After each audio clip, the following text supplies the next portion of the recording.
लकड़हारे और जादुई दर्पण की कथा। बहुत समय पहले एक घने जंगल के किनारे हरिदास नाम का एक वृद्ध लकड़हारा अपने जीवन की संध्या में पहुंच चुका था। उसके पास अर्जुन नाम का इकलौता बेटा था जो जवान और जिज्ञासु था। हरिदास रोज शाम को अपनी झोपड़ी के बाहर बैठकर बीते दिनों को याद करता और सोचता कि अब समय आ गया है जब अर्जुन को अंतिम और सबसे महत्वपूर्ण सीख दे दी जाए। एक दिन सूरज डूब रहा था। जंगल में हल्की सर्द हवा बह रही थी। पक्षियों की आवाजें भी धीमी पड़ गई थी। हरिदास ने अर्जुन को अपने पास बुलाया। उसकी आवाज में अनजानी गंभीरता थी। पुत्र, इस जंगल के बीचों बीच नदी के किनारे एक प्राचीन देवदार का पेड़ है। मैंने अपने पूरे जीवन में उस पेड़ को कभी हाथ नहीं लगाया। जब मैं इस संसार से चला जाऊं तो मेरी एक ही विनती है, उस देवदार को कभी मत काटना। चाहे पूरे जंगल के पेड़ काट डालो, पर उस एक को कभी नहीं। अर्जुन ने सिर हिलाकर हामी भर दी, मगर उसके मन में सवाल उभर आए। आखिर उसमें ऐसा क्या था? कुछ ही समय बाद हरिदास शांत भाव से इस संसार से विदा हो गया। अर्जुन अकेला रह गया। वर्षों बीत गए। अर्जुन बड़ा और मजबूत हो चुका था। एक दिन वह अपनी कुल्हाड़ी और घोड़ा लेकर जंगल में लकड़ियां काटने निकला। लकड़ियां काटते काटते अचानक उसकी नज़र उसी विशाल ऊंचे देवदार के वृक्ष पर पड़ी। अर्जुन उसे घूरता रह गया और उसके भीतर एक अजीब उत्सुकता जाग उठी। पिता ने आखिर क्यों मना किया था? अर्जुन ने कुल्हाड़ी उठाई और पेड़ पर जोरदार वार किया। तभी अद्भुत घटना घटी। वह पेड़ धीरे धीरे खिसकने लगा। अर्जुन ने फिर वार करने की कोशिश की, मगर पेड़ उससे दूर भाग गया। अर्जुन का जिद्दी स्वभाव जाग उठा। उसने दौड़ लगाई, मगर देवदार उससे भी तेज भागने लगा। रात होने लगी। जंगल में अंधेरा छा गया। अर्जुन ने घोड़े को एक पेड़ से बांधा और खुद पेड़ की ऊंची शाखा पर चढ़कर सो गया। सुबह जब वह नीचे उतरा तो यह देखकर सुन्न रह गया। घोड़े की जगह सिर्फ हड्डियों का ढेर पड़ा था। अब अर्जुन का ध्यान देवदार से हटकर उसकी जिद पर केंद्रित हो गया। अब चाहे जो हो जाए, मैं इस रहस्य को सुलझाए बिना नहीं लौटूंगा। तीसरे दिन दौड़ते दौड़ते अर्जुन के सामने एक विशाल हाथी, महेंद्र और एक बड़ा नाग काल सर्प आपस में युद्ध करते मिले।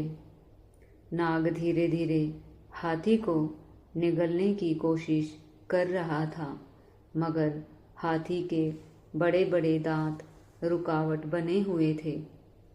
हाथी ने अर्जुन की ओर देखकर पुकारा, हे मानव, मेरी मदद करो। मेरे दांत तोड़ दो ताकि यह नाग मुझे निगल सके। मैं जीवन भर तुम्हारा ऋणी रहूँगा।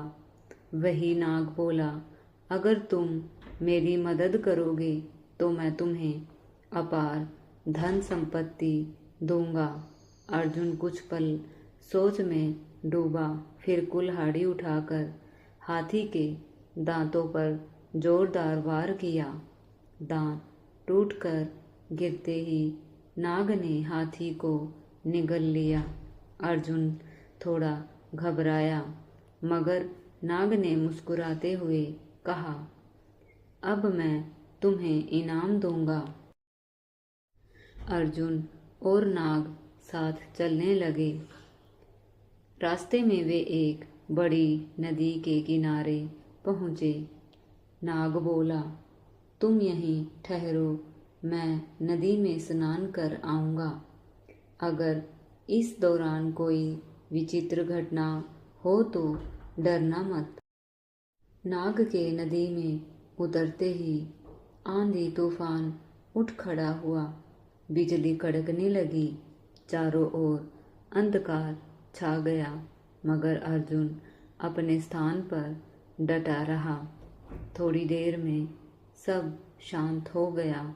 नाग बाहर आया और मुस्कुराकर बोला, अब चलो मेरी माता से मिलाते हैं।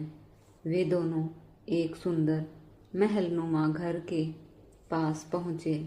नाग ने दरवाज़ा खोला, खटखटाया। भीतर से एक वृद्ध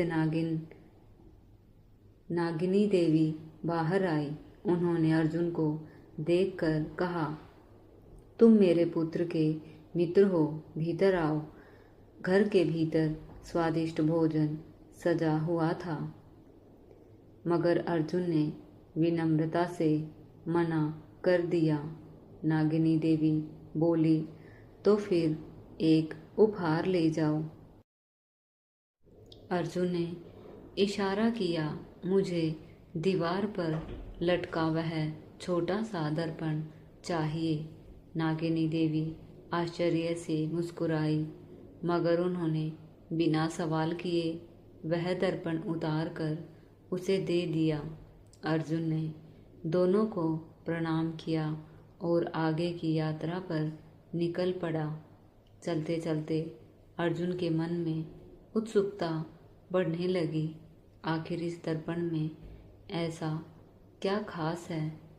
उसने जब जेब से दर्पण निकाला, उसे उलट पुलट कर देखा, फिर उसमें झांका। तभी दर्पण में से एक दिव्य आकृति वायु सेवक प्रकट हुआ। उसने झुककर कहा, क्या आदेश है मेरे राजकुमार? अर्जुन स्तब्ध रह गया। धीरे धीरे उसे समझ आया कि यह कोई साधारण दर्पण नहीं, बल्कि एक जादुई वस्तु थी। उसने धीमे स्वर में कहा, मुझे भोजन चाहिए। क्षण भर में उसके सामने स्वर्ण थाली में ढेरों स्वादिष्ट व्यंजन सजे हुए प्रकट हो गए। अर्जुन की आंखें चमक उठी। अब अर्जुन को समझ आया कि उसके पिता हरिदास ने क्यों उस देवदार को न काटने की सीख दी थी। उस पेड़ ने ही उसे इस रहस्यमयी यात्रा पर भेजा, जो उसे उसकी असली नियति तक ले गई। अर्जुन अब केवल एक साधारण लकड़हारा नहीं था। उसके पास जादुई दर्पण और एक नई अद्भुत दुनिया के दरवाजे थे। उसने आकाश की ओर देखा, मुस्कुराया और आगे के रोमांच के लिए तैयार हो गया। जादुई दर्पण लेकर अर्जुन धीरे धीरे जंगल से बाहर निकला। रास्ते में उसकी मुलाकात एक बूढ़े साधु नाम विभानंद से हुई, जो ध्यान मगन अवस्था में बैठा था। अर्जुन ने आदरपूर्वक प्रणाम किया। साधु ने आंखें खोली और मुस्कुराकर बोला, पुत्र, तू जिस वस्तु को लेकर घूम रहा है उसका रहस्य जानता है? अर्जुन चौंक गया। उसने दर्पण को अपनी जेब में छुपाने की कोशिश की, मगर साधु ने कहा, डरो मत, यह दर्पण तेरी किस्मत बदल सकता है, मगर अगर लालच में पड़ गया तो सब कुछ छिन जाएगा।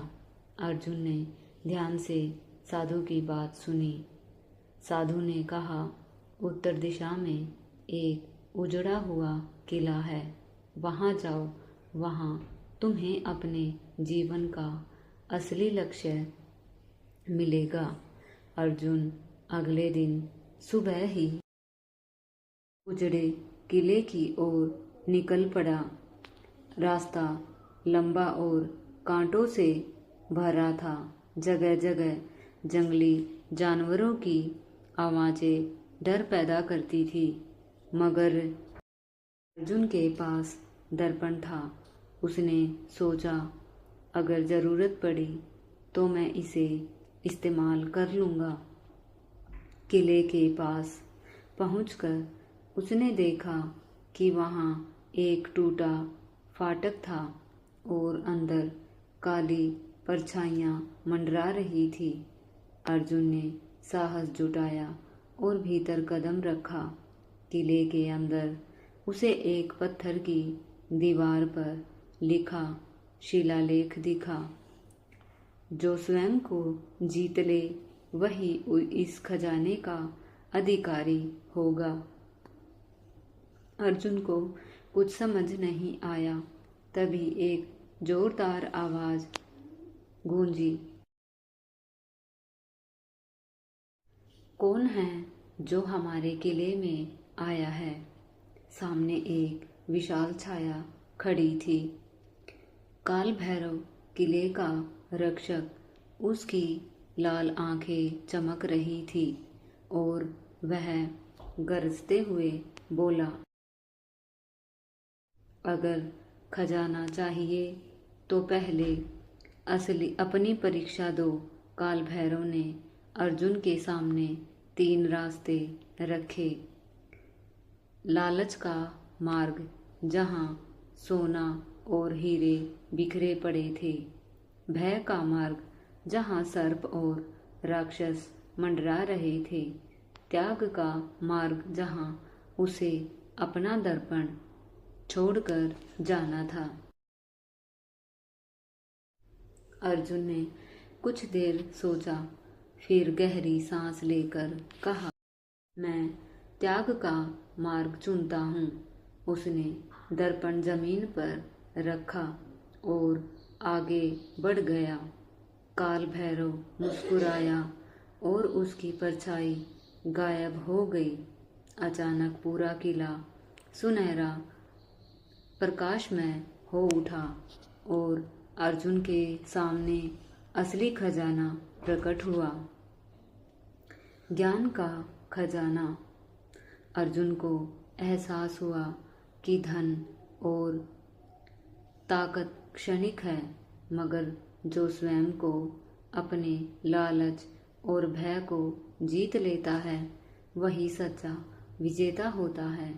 वह खजाना लेकर गांव लौट आया, मगर वह खजाना सोना चांदी नहीं, बल्कि उस दर्पण की शक्ति थी जो अब उसके मन में थी। त्याग, ज्ञान और सच्ची शक्ति। गांव के लोग अर्जुन को देखकर चौंक गए, क्योंकि वह अब पहले जैसा युवक नहीं था। वह एक परिपक्व, शांत और तेजस्वी व्यक्ति बन चुका था। सच्ची ताकत बाहरी वस्तुओं में नहीं, बल्कि अपने भीतर की इच्छाओं और कमजोरियों पर विजय पाने में है। जो लालच और अहंकार को जीत लेता है, वही सच्चा राजा होता है। अगर आपको ये कहानी और वीडियो अच्छी लगी हो तो वीडियो को एक लाइक ज़रूर कर दे और नीचे एक प्यारा सा कमेंट करके हमें बताएं। राधे राधे दोस्तों।